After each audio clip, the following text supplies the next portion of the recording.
Thank you very much, and thank you to Joel and to Erica and John for inviting me. The idea, I just had to come and see the Conservative Forum of Silicon Valley. I thought we were going to be meeting in an underground bunker which, as a conservative from Hollywood, I would have felt right at home. This is actually a slightly different talk than I usually give. As I've done this more and more, I've come to realize that I have to follow two rules. Am I being heard? Yes. Tilt this up a little. Yeah. Okay. I've come to follow two rules. The first, I have found that if you want people to take you seriously, you have to take yourself seriously. And the second rule is never take yourself seriously. I used to give a speech where I would exhort conservatives to pay attention to the culture.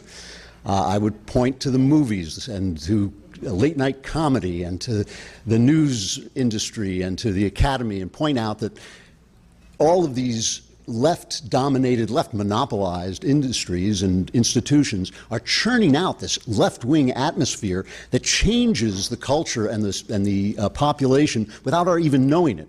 While conservatives are dealing with the crisis of the moment, the culture eats away at the ground under our feet, so that 20 years down the line, you suddenly realize that you can't sell your ideas anymore because people's minds have entirely changed. And I would tell stories, about my own career, both as a novelist and as a screenwriter in Hollywood. And I would talk about a book I wrote called Empire of Lies. When I wrote a book called Empire of Lies in 2008. And at that point, I was a multi-award-winning crime novelist who had written bestsellers. My books had been made into movies by Clint Eastwood and Michael Douglas. I was selling scripts, multiple scripts to Hollywood each year. And when I wrote Empire of Lies had a conservative Christian hero who was fighting Islamic terrorism in spite of the fact that everyone around him kept telling him that Islam was the religion of peace. And when I finished it, when I put the last period on the novel, I walked into the bathroom and I looked in the mirror and I said to myself, are you ready to live without ever winning an award again, without ever getting a good review in a mainstream venue again, possibly without working in Hollywood again? I thought, yeah, I'm ready for that. Well, just so you know, just so you understand that I'm not making this stuff up, the novel before Empire of Lies, I think it got dozens of positive reviews that were published in hundreds of mainstream venues. Empire of Lies came out and got one review that called me a right-wing crackpot, basically. And it actually did very well because Glenn Beck, God love him, picked it up on camera and said, buy this book, you must buy this book. But after that, as I became more and more vocal, my Hollywood career dried up, and it just became more and more difficult for me to operate in the mainstream entertainment world. And so I used to go around and make speeches and say, we need conservatives to stop worrying so much. There are all these think tanks about law and legislation and the courts and all this, but there are no think tanks about the arts. There's nobody studying the arts. We need think tanks. We need infrastructure. We need reviews. We need awards because artists love awards. We need grants. And I would finish this speech and I would look out at my conservative friends, and I used to say that I was getting the same look from them that I get from my wife when I explain to her that when you buy something on sale, it still costs money. Because my wife would look at me, and the look sort of says, gosh, you're cute, but I don't understand a word you're saying. And I started to realize that this actually had something to do with the nature of conservatives. There's a wonderful lyric. I don't know how many of you are familiar with Gilbert and Sullivan. They wrote these hilarious operettas in Victorian England. And they wrote one called Iolanthe, which has the lyric, I often think it's comical, fa-la-la, how nature always does contrive, fa-la-la, that every boy and every girl that's born into the world alive is either a little liberal or else a little conservative, fa-la-la. In other words, we are the way we are in part because of the way we're born. It's something about our nature, and I think conservatives naturally feel that there's such a thing as truth, and therefore they feel that facts are a path to truth. I think leftists are far more involved in telling emotional stories, and so they're good at the arts, and they know more in their heads that the art matter, that the arts shape people's lives. Conservatives are also very good at predicting disaster. We tend to be able to see how any change in society is going to lead to the complete destruction of our country. And we do this naturally, and since society is always changing, it's always a catastrophe. So you say, you could say to somebody, well, I oppose gay marriage or I'm for gay marriage, but your real conservative will say, well, marriage is a central pillar of freedom and a free society. If you allow gay marriage, you'll change the definition of marriage. Marriage will collapse, the society will collapse, and everyone will die. And it's very hard to sell the arts to people when you realize that everyone will die. So anyway, after a while, I stopped making these speeches. But surprisingly, and in accordance with good conservative principles like capitalism and hard work and self-reliance, without support, I continued to work very hard and find ways around the mainstream. So I started to do podcasts. I started to do satire videos on YouTube. I wrote a movie that was in an app. I couldn't write movies for mainstream studios, so I wrote a movie that was in an app and was delivered to your iPad. This year, I put out a novel as a podcast, as a serial podcast. It's still going on. It's called Another Kingdom, if you want to go on iTunes and download it. It's got over 200,000 downloads, which, if it were a novel, would make it a massive bestseller. So, and then after a while, I looked up and I realized that a lot of my friends were doing this. A lot of conservative artists were doing this. And the culture was actually starting to change. It didn't look like I thought it was going to look. I thought it was going to look like people like us would start buying studios and buying TV stations. It didn't look like that at all. It looked very much like the American Revolution, because when I wrote this book, Empire of Lies, I was talking about this leftist structure of communication. But suddenly the Empire of Lies had a bunch of little guys popping out from behind trees and rocks and taking pot shots at them. And suddenly you could say a lot of things that you couldn't say before. So today, and I know bringing good news to a meeting of conservatives is like running naked through a church, but today I want to talk about the culture as it affects you and as it affects me, and why we're fighting this fight, and why I think, and how I think you can fight it too and help us out. My speech is called The War Against Reality, and it's in 3 parts. And the first part is called 6 Impossible Things. Now, I'm looking out at you. I see that some of you are old enough to remember what a book is. And some of you may even remember that there was a book called Through the Looking Glass, where Alice from Alice in Wonderland spoke to the Queen, and Alice said to the Queen, "You simply cannot believe in impossible things." And the Queen responds, "I dare say you just haven't had enough practice. When I was your age, I always practiced for half an hour a day, and sometimes I'd believe as many as 6 impossible things before breakfast." So I want to list 6 impossible things that the left expects you to believe. Now, everybody believes some impossible things. I believe that a Jewish carpenter rose from the dead. I'm not even sure there is such a thing as a Jewish carpenter.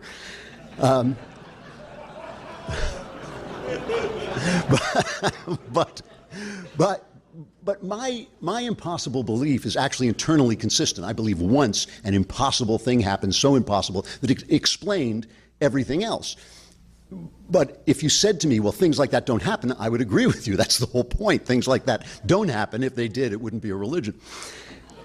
But the impossible things that I'm talking about are internally inconsistent. They don't make any sense, and like all things that are internally inconsistent, they don't describe reality at all. So here's impossible thing number 1. There is no inherent difference between men and women. Gender is a social construct, and therefore what looks like a man may actually be a woman in a man's body, or as the transgender people like to say, some women have penises, get over it. Now, when I say this is internally inconsistent, consider this: if there's no difference between men and women, if you were a woman in a man's body, how would you know? you would just You know, you would just be a man with a woman who's exactly like a man. It would just be the same thing.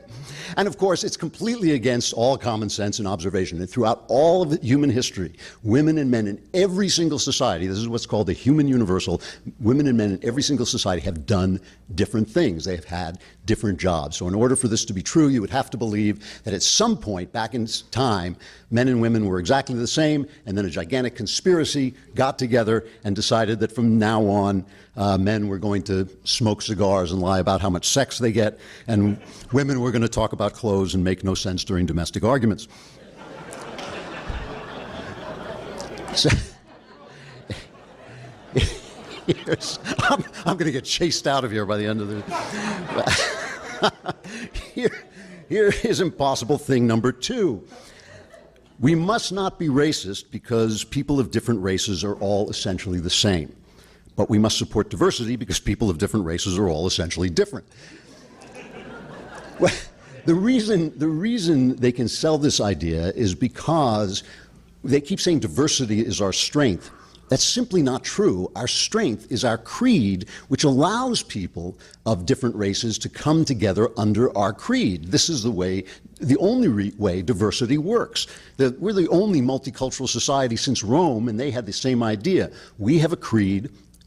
All men are created equal, endowed by their creator with unalienable rights. And as long as you agree with that, it doesn't matter whether you're black or white or yellow or Elizabeth Warren, you are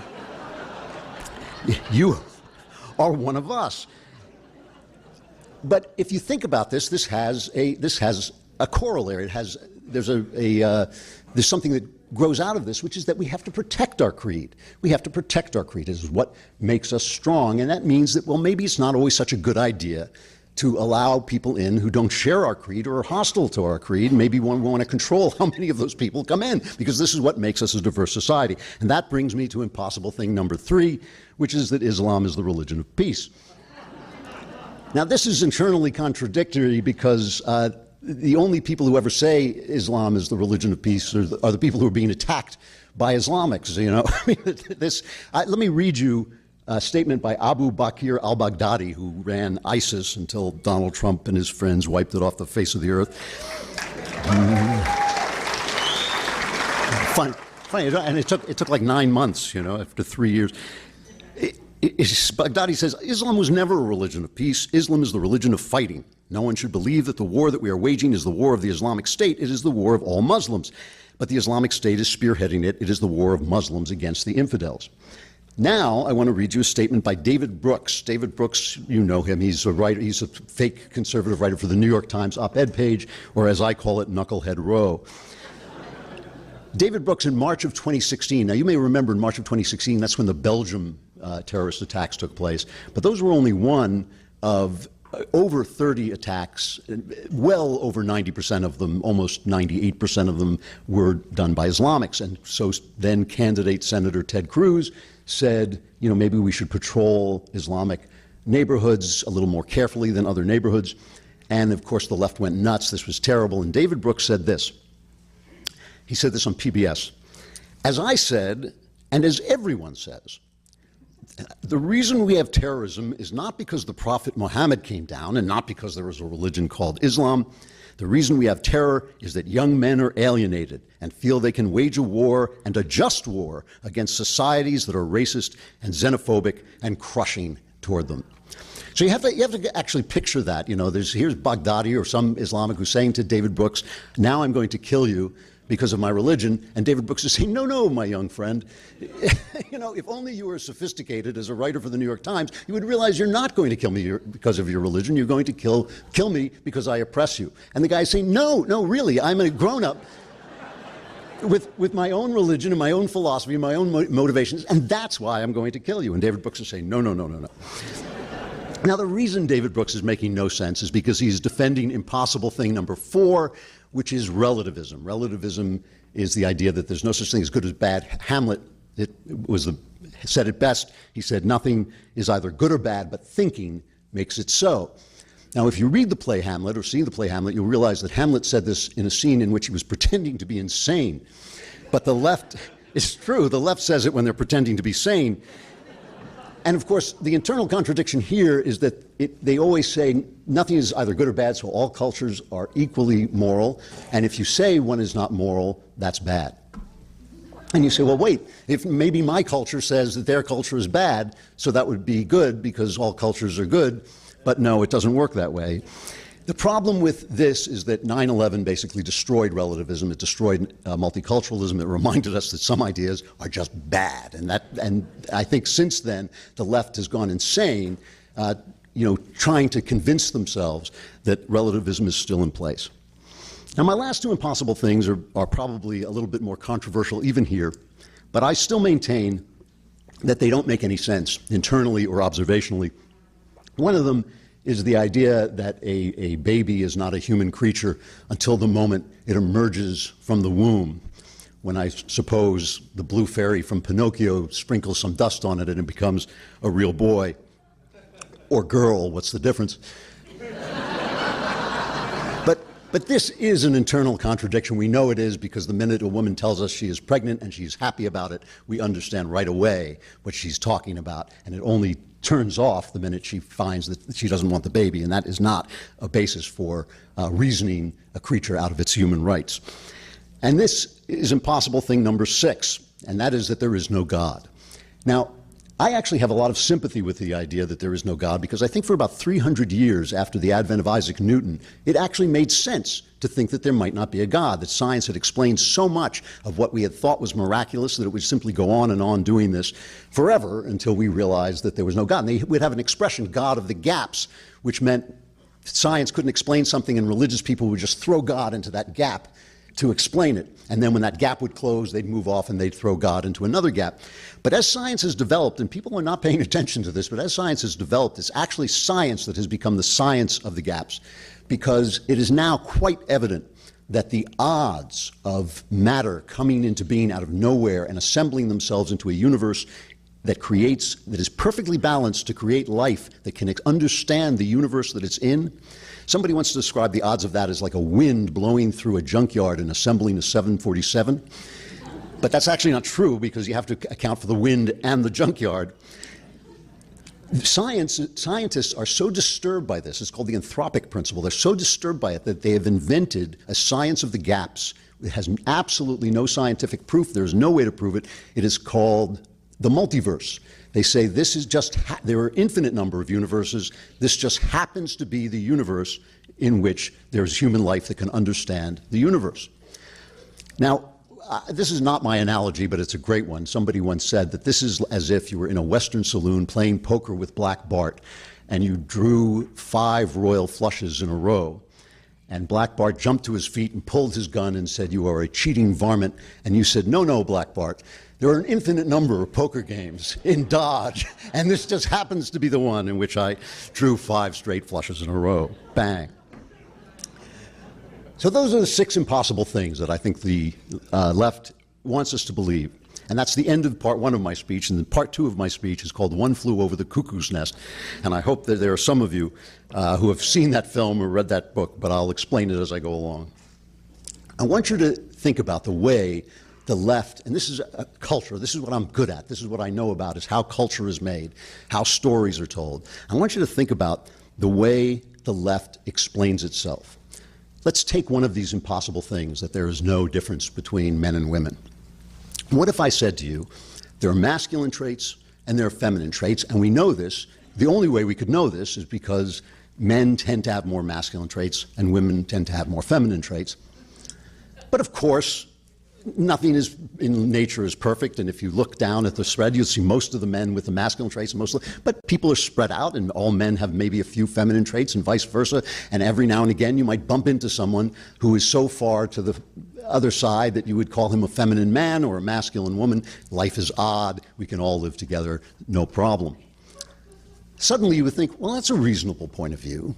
You know, I can understand that, but that's not what the left says. It's not what they ever say. What they say is some women have penises and this is true, and if you're a man who will not date a woman who just happens to have a penis, you are a bigot. I swear, you can go on a website called Everyday Feminism, you will find these arguments made very clearly. In every case, In every case, they divide ideas into a binary. There's their impossible opinion or there's hatefulness. And this is where the culture comes in, okay? If you watch the news, if you go to the movies, if you watch TV, if you watch the comedians, they're always posing these impossible ideas as if you're against them, there's something terribly, terribly wrong with you. So either you believe that diversity is our strength instead of believing that the American creed is our strength, or you're a racist. If you even mention Islam and terrorism in the same sentence, you're Islamophobic. Islamophobia is a word I once defined as the irrational fear of being beheaded. And you weren't even allowed to say these two words together without being called a bigot. You weren't even allowed to discuss it.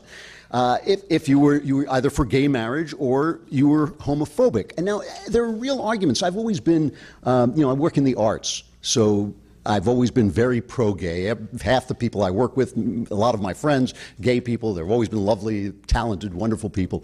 I have been supportive of their rights all my life. But I see two sides to this argument. I could see how one side would say, gay people want love like everybody else, and marriage would actually be better than having them running around in bathhouses. That would be one side of the argument. And the other side of the argument would be what I said before, marriage is a central pillar of society. We don't want to change the definition. But that's never how it's posed. There was a movie called Perfect Stranger in 2007 with Bruce Willis and Halle Berry. And I was in a hotel room with my wife, and I was going through the TV, channel surfing through the TV, and I came upon this movie, Perfect Stranger. And it was just beginning. It was a thriller, and I'm in the business of writing thrillers, so I started to watch it. The opening sequence, Halle Berry plays a crusading newspaper reporter, crusading investigative reporter. Opening sequence, she walks up into Congress, she knocks on the door opens and swings shut, and you see on it the name of a senator, and underneath the senator it says R in parentheses.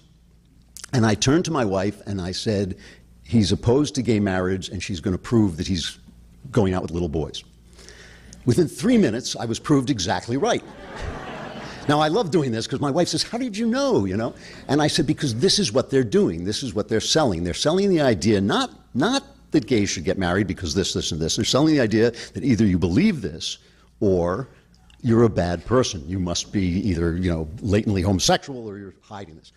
Let me read you a question that Shepard Smith, the Fox reporter, asked Rick Santorum when I believe he was running for president. Rick Santorum is a Catholic. He opposed gay marriage. Let's just listen to this question that Shepard Smith asked him. He said, how much longer do you think being anti-gay rights is going to be something that's a conservative principle? And when do you think that folks like yourself, who have said having a gay marriage is a bit of a hit to faith and family in America, how long do you think it'll be before you catch up with the rest of the country and realize everybody's okay? So, how is Santorum supposed to answer that question? How is he supposed to get to the point where he can explain his argument? I'm sure he's not, I've actually talked to Santorum at length. He's not a hateful man. I'm sure, he had something to say, but how do you even get there? This is why there are certain movies that simply will not be made. When was the last time, I can actually answer this question, when was the last time you saw a movie in which a courageous businessman brought jobs and money to a community while defeating the evil environmentalist from the EPA, okay? Now you laugh, see, this is what I mean. You laugh when I say that as if that's absurd, but that happens more than the other way around, right? And there actually was a movie, the original Ghostbusters basically has that plot. But you laugh when I say it because it's just so absurd that they would do that. When would you see a movie in which an American community hears that a Muslim is coming, they get together and say, look, this is America, we've got to welcome him in. They welcome in the Muslim guy and he starts the plot to kill them. You would never see that film, but that could happen too. It's not only will these films never be made, even silence is unacceptable. I mean, Taylor Swift, probably the most popular pop singer in America, hasn't come out and talked about her politics at all, and they're attacking her for not stating her politics. She's a singer. She sings pop songs, and they're saying it's not okay. They've actually written articles called "It's Not Okay for Taylor Swift to do this." And of course, you all remember, I'm sure, when Jimmy Fallon, the comedian, had Trump on his show and tousled his hair and kind of treated him as one would treat a guest, and they just and didn't talk to him really about politics at all, and they absolutely excoriated him and heaped hate on him until he had to come forward to keep his job, to keep his place in the world, and say, I hate Donald Trump too. The idea here is to create a taboo, a border on what you can think and what you can say. And the fact that you laughed when I put forward that idea about a businessman and an environmentalist, that shows that that taboo is actually in place. This is called the Overton window. You've probably heard of it. It's the Overton window is known as the window of discourse, and it's the range of ideas that are tolerated in public discourse. The left owns the movie business, it owns TV, it owns comedy, it owns the news, it owns the Academy, and it uses that ownership to close the Overton window so that you can't get outside these crazy ideas. And when you believe in impossible ideas, when somebody forces you to believe in impossible ideas, anything you do is wrong, can be wrong. And so essentially the people who set the ideas are the people who decide what's wrong. So take, for instance, Barack Obama, 2008, 2010. He got up and he made a speech in which he said, he was at an interview really, and he said, I believe as a Christian marriage is between a man and a woman, and it's a sacrament and God is in the mix. Nobody said Barack Obama is a homophobe. Nobody said that. But the minute he evolved, as he put it, and changed his mind, then everybody who said what Barack Obama said 2 years ago became a homophobe. Well, how is that possible? It's because when you believe impossible things, you are always going to be messing up, and they decide who gets blamed. So, for instance, if you treat men and women the same, what do you think would happen to you if at work if you treated women the way you treat men? You know, you see it. You'd be thrown out of your job, and you'd probably be arrested. But only they decide. So this is what I call the soft tyranny of the madhouse, and this is what brings me to One Flew Over the Cuckoo's Nest. If you remember One Flew Over the Cuckoo's Nest, it is about a group of kind of neurotic guys who are imprisoned in this mental institution where they think that their nurse, the big nurse, Nurse Ratched, her name is their mother and is taking care of them when really she is controlling them and destroying them and enslaving them under this soft tyranny that controls what they can think and what they think is good. And they say that Nurse Ratched is the agent of the Combine, that's the big culture all around them, and she basically controls what they do. And the only way they can finally defeat Nurse Ratched is when Randall Patrick McMurphy, the hero of the novel, arrives, who is a rude, brawling, foul-mouthed, violent, objectionable thug who destroys Nurse Ratched and the insane asylum. Which brings me to part 3, Donald Trump and you. Donald Trump is Randall Patrick McMurphy. When I first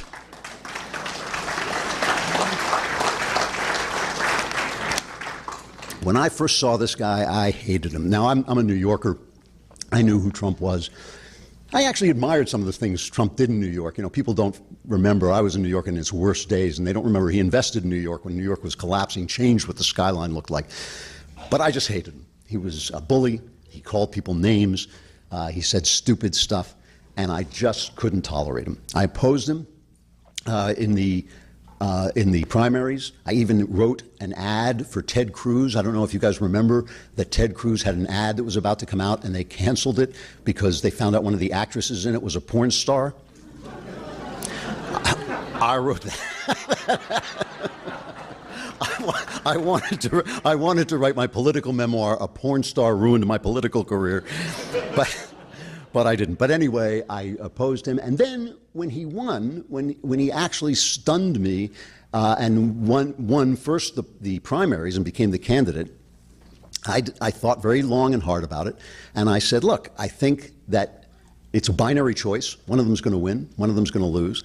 I think that Hillary Clinton is Nurse Ratched. I think she actually would have meant the end of the American experiment. She opposed the Second Amendment. She opposed the First Amendment. I did not think we could survive, especially after Scalia died. It was an easy decision, but it was a simple decision, but it was a hard decision for me because I seriously disliked Donald Trump. I'm getting to that. I'm getting to that. When Trump won, I had my podcast, and I went on my podcast and said, look, this guy didn't work for me before. Now he works for me. This is day one.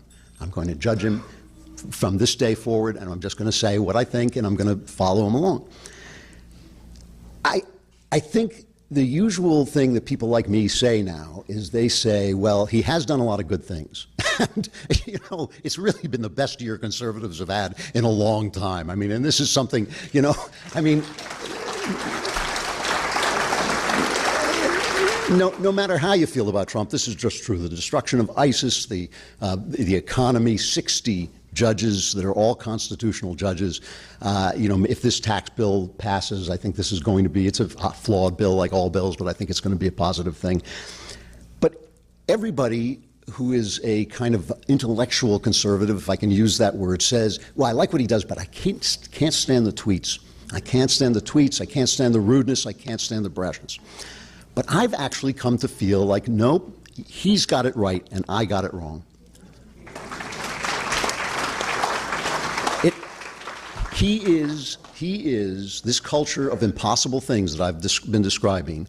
He is the best and most destructive thing that has happened to this culture forever. He has, whatever his flaws are, he has a genius for destroying them because he doesn't care when they call him racist, because he doesn't care when they call him sexist. He destroys the impossible things. He makes them go. And you saw he did it today, yesterday, with a tweet that was perfect Trumpian brilliance. He was being attacked by Kirsten Gillibrand, the senator, who was a big supporter of Clinton, but now suddenly has found that it's not so good for men to attack women. And she was attacking Trump, and he put out that tweet saying, Gillibrand, she used to come to my office begging for support, and she said she'd do anything for it.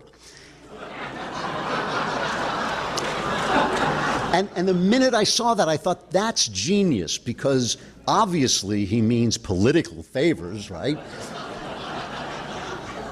But they've got to attack him. They can't help themselves but attack him for going to the sexual place. And in fact, Elizabeth Warren said in an unbelievable tweet, she said, that's slut shaming.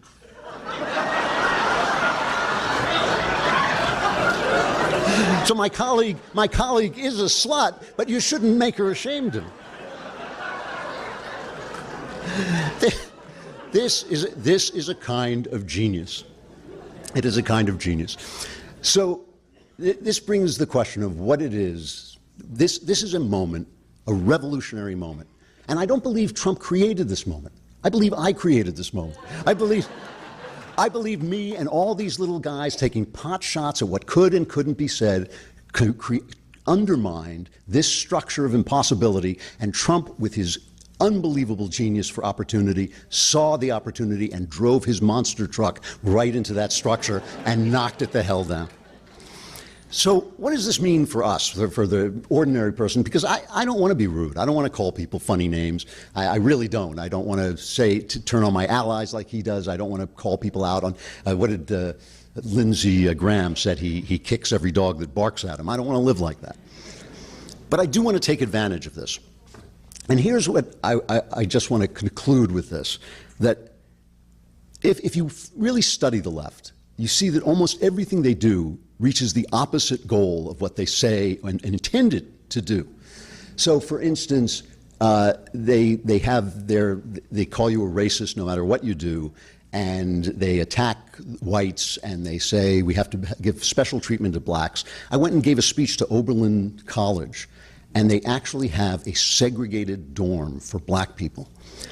I know, only I was appalled. I mean, I was saying, like, what on earth? Because they reach the opposite conclusion. Why does that happen? It happens because they see themselves as victims of more powerful people. So black people are victims of the more powerful whites, and they adopt the values of the more powerful, thinking that that will give them power. So they say, well, if white people have been racist to blacks, as they have, we will turn that around and we will be racist to whites. And that will even it out somehow. That's going to even out the scales. But of course, all racism goes in one side of the scales. And only being fair to everybody goes in the other side of the scales. We have to be careful not to adopt the values of the left, even as we fight with them. And I see us doing this all the time. Let me pick on feminism for a moment, because I'm an actual anti-feminist. I'm an individualist, I believe. Well, oh, wow. I'm an individualist. I believe everybody should do whatever he or she wants to do. But I think feminism is a toxic philosophy that destroys the relationships between people and one of the greatest consolations of life, which is the relations between the sexes. When I hear people argue with feminists are always saying women should be strong. She's a strong woman. This is strong. I mean, they're so obsessed with the idea of women being strong that when Wonder Woman came out, several feminist critics wrote that they wept. They wept to see Wonder Woman win World War I when men couldn't do it. And I thought, yes, but that didn't happen. It's a movie, you know? And in fact, when you see a woman exhibiting, and you see this, by the way, on TV all the time, in the movie Titanic, in The Mentalist, there are all these 5'4", 75-pound women punching men, and the man goes flying out the back of the door. Don't try that at home, you know. And they're always talking about strength. But really the fact is, when you see Rosie the Riveter and she's making a muscle, she's doing something that any man of her size and weight can do better. She's actually adopting the values of men, and she's not going to be able to compete. Of course, there's going to be a woman who can compete, but in general, this is not, it's not something that is one of women's strong points versus men, if there is that kind of battle to be had. I would like to just propose another idea, that maybe there's such a thing as femininity, which is of great, great value to the world. Maybe, the other day at work at the Daily Wire, one of the young men, most of the people I work with are half my age, one of the young men came up to me and he was disgruntled because a young lady who worked in the back, wonderful young lady, I'm going to make up a name for her, I'll call her Susan, that is a made up name. And he said, Susan asked me to kill a spider. Why do I have to kill a spider? And this, it kind of made me laugh because my wife has a young woman who does kind of light housework around the house, and she's afraid of spiders. She's always asking me to kill spiders, and I'm always killing spiders. And I'd walk by, she says, would you kill the spider? And the funny thing is I'm kind of afraid of spiders. But it never occurred to me not to kill the spider, and it never occurred to me to wonder, why do I kill the spider? So when this young guy said, why do I have to kill the spider? I said, you have to kill the spider so Susan can be a girl. You like Susan being a girl. It makes the office a better place. It makes life a better place. It makes the world a better place. Kill the damn spider.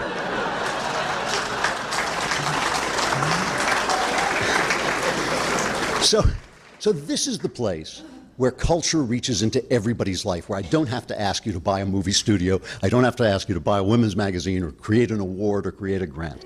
This is where it enters everybody's life, is the things we're not allowed to think and the things we're not allowed to say, okay? I mean, what if we said that women are a good thing because they're womanly? If we said that blacks are not entitled to anything that whites are not entitled to because that's racist and racism is wrong? If we said that babies are people who have no voice and no power and no vote and we need to speak for them at time, that ideas matter, creeds matter, and some are good and some are bad because some of them bring us closer to God and some of them make them further away.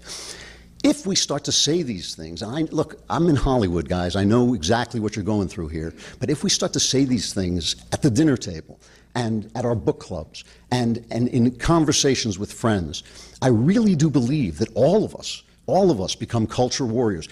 We don't have to be rude. In fact, we shouldn't be rude. We should never, ever, I say this on the show all the time, we never, ever argue with people about politicians. I never will say to somebody, Trump is good and Obama's bad. Don't do it. You're going to get in that argument forever. I only talk about principles. If you tell people that people should be free, they'll almost always agree with you. And then, once they agree with you, there are a lot of things they start to have to agree with, like maybe a baker doesn't have to bake a cake if it violates his religion, and maybe the gay people can get married and go somewhere else for a cake. Maybe everybody can be free. This is, I know you can't quite see it yet, But this is a moment of revolution. I swear it is. The culture war is about to turn. If we keep it up, and if we keep attacking, and if we keep on the offensive. And I think it's not just artists, it's not just people who make movies, it's not just people who make books, it's people who talk, people who think, people who relate to other people, it's all of you. And I think you're all culture warriors, and I think you have to take that on board and get in the fight. Thank you very much. Yeah, okay, let's start out with something kind of very internetish and modern. Lift it up. What do you think about trolling? What do I think about trolling? Well, I think, it is what both Obama and Trump used to establish power. By making the opposition so angry, they drive you insane. If you're talking about that kind of trolling, by making by making people so angry, they drive you insane and lead you to make mistakes. But if what you're talking about is the kind of jokey, snarky attacks that take place on Twitter and Facebook that conservatives have used brilliantly to get under the skin of the left, I'm all for it. I think the internet has encouraged a kind of wit that is very condensed and very concise, and I think it's wonderful. And only certain people are really good at it. Okay. So the next question, I think you touched on it a little bit, but someone specifically wants to know, is the political climate changing in Hollywood as you and others have made a stand for your beliefs? Or do you see any progress? No. Not in mainstream Hollywood. I thought when Trump came in that they would be so shocked, and they were for a moment. Momentarily, they were so shocked that they started to think, well, gee, maybe we should make movies for the rest of the country. That would be kind of different. And they actually would say that, and you would read about it. But no, they hate Trump so much, and it has become such a badge of honor to hate him that it's become even harder for people like me who won't go in and talk Trump down. I mean, I just pitched something a week ago, and I walked in, and this is the way these things work. I walked in, and before I got to the chair, they were attacking Trump. And so you're in a situation where you either have to pretend that you agree with them or say what you have to say and lose the sale. And I will always say what I have to say because I just don't want to be in that situation where I'm lying for my living, The one thing I will say, though, is what I'm talking about is this small revolution from the bottom up is genuinely taking place. The book publishing houses hardly matter anymore. Movie companies don't matter. When was the last time you heard anybody discussing a movie? People, movies are not important anymore. TV is important, and Facebook is about to have videos go on live. We're doing it now at the Daily Wire. We'll be able to put on our own TV shows. So what is happening is, through technology, we're basically undermining their position as their position falls apart and as people desert them. And just remember, because they have this echo chamber, they can make things sound so much more important than they are. Lena Dunham from Girls, that show, nobody watched that show. Nobody watched. It was 600,000 people on its best night. Okay, that's in television, that is statistically zero. But they just have this tremendous infrastructure where they can build it up and say what a hit it is and what a star she is and how talented she is, and we haven't done any of that. But I do think we are using the technology available to us to put on, it's kind of like the old Mickey Rooney movies, My Dad Has a Barn, we'll put on a show. I think we've started to use that, and I do think it's making a huge change. This question seems very obvious, so we're interested in your response. If Hollywood is all about money, why do they continue to make anti-war, anti-military flops? Hollywood is not all about money. That is something that people say only because they haven't worked in Hollywood. Artists work for love and prestige. And first of all, almost every movie makes money because it'll make money overseas, it'll make money on DVD, it'll make money through popcorn, it'll make money somehow. So almost very few movies actually lose money over time.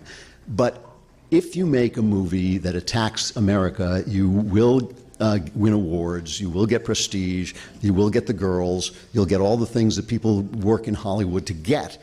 Whereas if you make a conservative movie, you'll just get attacked and basically drummed out of the business. I mean, look at what happened to Mel Gibson.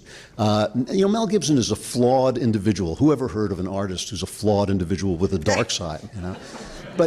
But Mel Gibson made that picture, The Passion of the Christ, with money out of his pocket, and he made like I think it's now up to $1 billion, okay? What happened to Jesus in that movie was nothing compared to what they did to Mel Gibson.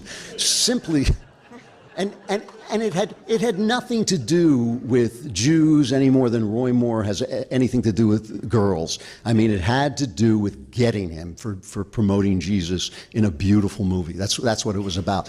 And so it's just not worth it to people to take that on. And the money part of it, yes. I know you want me to be quick on the question, but I'll just give you this one example. They must have made a dozen movies against the war on terror while the war was going on, which I just thought was appalling. They all lost money, every single one of them. And the New York Times and Variety, which is our the show business trade paper, both wrote articles saying audiences just aren't interested in the war on terror. Well, in their movies in the war on terror, our soldiers were rapists, our soldiers were murderers, we were the bad guys, the innocent Muslims were being killed, Republicans were evil, and they all bombed, and the New York Times said, well, audiences just aren't interested in the war on terror. Then Clint Eastwood made American Sniper, a complex, beautiful, one of the best films of the last 20 years, a complex, beautiful film in which the Americans were the good guys. It wasn't a jingoistic picture, it wasn't a black and white picture, but the Americans were good, and the people who believe in killing people over religion were bad. People showed up in droves. The New York Times and Variety both wrote articles saying, we thought people hated movies about the war on terror. They say they live in a bubble. They live in an iron lung. They live in, and they like it there, and they built it, and so they're not coming out. And it's not all about money. It's really not. That's very enlightening. Thank you. Somebody would like to know, how many college campuses did you perform at, and what's your experience? I very rarely do this. I mean, I did this for Erica. I very rarely go out and talk. It's true, because I'm a writer, I do my podcast in the morning, I go home and write. I work very hard. I work a very, very long day. But I have gone to one or two colleges, and the experience is, I find it really sad. I feel these kids are being abused. They're being abused by their professors. You go to a college, you should learn about ideas. You should learn, look, if you haven't read the King James Bible and Shakespeare, you don't know who you are. You do not know who you are. You don't know where your ideas come from. You don't know what you think. And I don't think everybody has to know that, but I think a college student ought to know it. I think that a college student ought to know where his ideas come from, why we think the things we think. Then he can argue with it. But instead, they paper everything over with this theory, so you never really hear from Shakespeare. You only hear from your gender studies professor's theory about Shakespeare. And I think these kids have been stripped of all capability to reason, and it's very sad. I mean, I was at one college where I was talking, and he was a gay guy or a transgender guy, I don't know what he was, and he was dressed in this really ugly way, and he was sprawled out on this, on this chair, and he was heckling me the entire time, and I kept saying to him, hold on, and I will answer all your questions. When I'm done speaking, it'll be your turn. And of course, the minute I was done speaking, he ran away, and so did all the other hecklers. And at one point, the guy, I said something about being sympathetic to gay rights, and he said at the top of his lungs, thank you. And I thought, you think people hate you because you're gay, but they hate you because you're a lout. And I think these kids are being deprived of their own civilization. I think it's just appalling. Well, it's too bad that college campuses could really use you. And the next question I'll go if they call. I will. Right. That's great. I'll give a great recommendation, I'm sure. If we go down one more level, someone wrote in, how can a high school student fight the culture wars? You think you're a teenager? The thing is that normally when people ask me this question, I get asked this question more than any other question. How can I fight back? How can I fight the war? Now, I feel that what they're really asking me is, how can I fight back without consequences? And the answer is, you can't. That's what makes it a fight. And I think that you have to ask yourself, just like I ask myself, are you ready to live like this? Are you ready to go without? Are you ready to go without the praise of your teachers? Are you ready to go without, this school that's not going to take you because you're a conservative, you're an outspoken conservative? I will tell you this. I truly did lose a lot of income by becoming a loudmouth conservative. What I didn't lose ever was a single night's sleep, ever, because I just think it's just, I mean, to put it bluntly, living a lie is a crap life. It's a crap life. I mean, living the truth and speaking the truth politely but relentlessly is a good life. It makes you happy. It makes you joyful. And so that's my answer. You're going to take some hits. Take the hits. Mm-hmm. Yeah. Okay, this just in. We have a very well-attuned crowd here. We have a card that says, Roy Moore just lost. Did he? Good thing or bad thing? or a little both? It's a bad thing.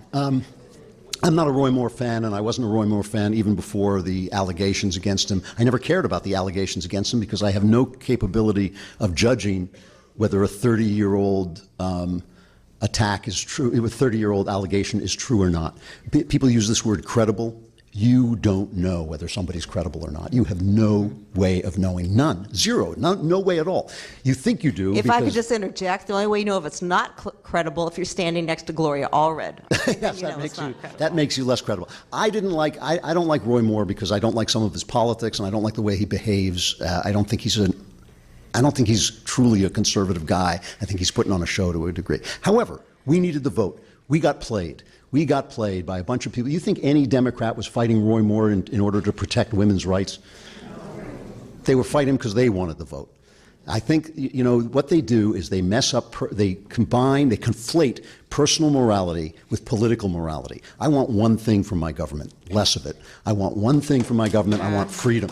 I don't care what Roy Moore, that's one of the things I don't like about Roy Moore. I don't care what he thinks about sodomy. What is that any of his business? I don't get it. Why is that any of his business? But what I want from my politicians is guys who will vote for less government. More freedom. That's what I want. He would have done it. Doug Jones won't do it. We got played. They got us in an emotional state over things we don't know anything about and things that don't actually matter. I mean, I don't think Roy Moore is going to be chasing women around Congress any more than the rest of them are. Probably less at this point. And so I think we got played, and I think it's a bad thing. Okay, so we'll see what happens. I think it just fills out the term for 2 years, though, I think. So we'll see what can happen after that. So there's a little bit of a tangent here. Your thoughts on libertarianism and Rand Paul? Okay. You're a fan? I'm basically a libertarian, I think. I cannot, my only non-libertarian thing is about abortion because I simply cannot convince myself that a baby's not a baby. I just can't.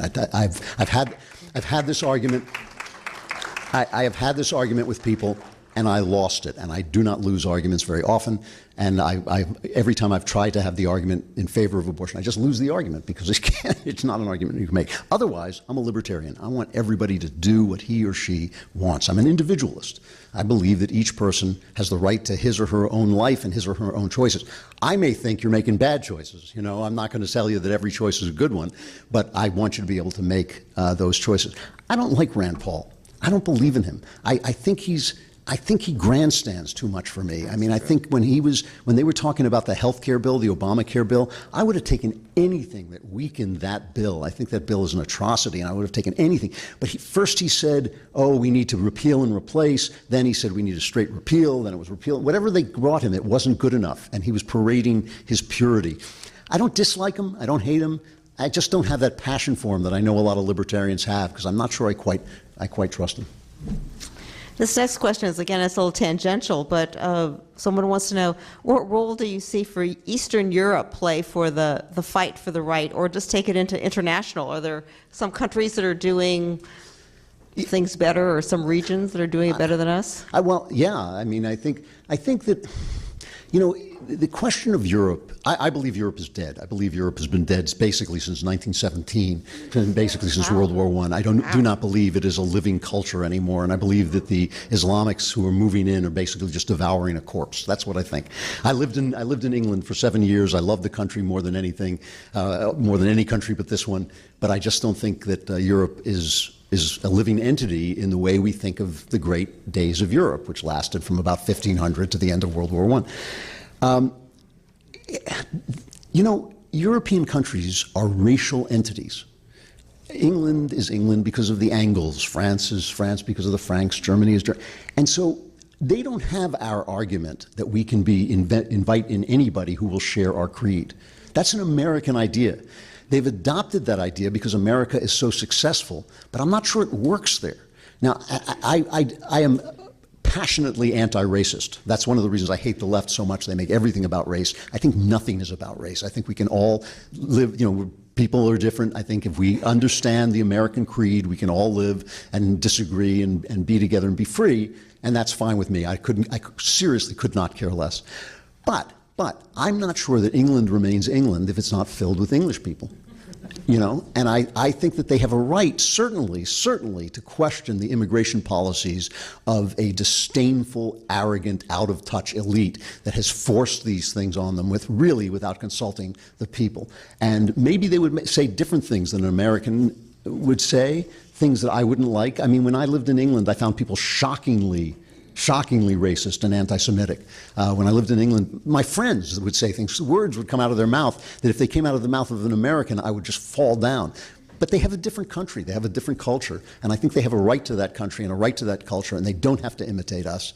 And so I'm impressed, you know, with the Poles, basically, for standing up to the EU. I think they should continue to do it. Yeah. I did that. And we'll do a couple more because I know we have a big group here, and I don't want the evening to get too late with the book signings. What did you think of the movie with Clint Eastwood and Michael Douglas? Did you like it? Oh, well, you know, I always, one of the great mystery writers of all time, one of the guys that I was inspired to become a writer by was a guy named James M. Cain. He wrote The Postman Always Rings Twice and Double Indemnity. He was a great, great writer, and they made his books into wonderful movies. One of the movies, Double Indemnity, is actually better than the book. But they asked him once in an interview, what do you think of what Hollywood did to your books? And he said, Hollywood did nothing to my books. They're right there on the shelf. And I've tried to take that attitude. It can be a little difficult.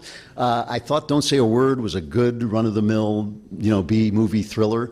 It was immensely successful. I thought they did a good job with it. There were a lot of changes that, of course, hurt me to see. I thought that the Eastwood movie, and I love Clint Eastwood, I think he's a genuine Hollywood icon, you know, but I thought he was too old for the part, and it showed. And he was also, his directorial style is very slow, and it was a very snappy, fast, you know, piece. It has beautiful things. Oh, and the other thing about it is, the book is called True Crime, and the movie's called True Crime.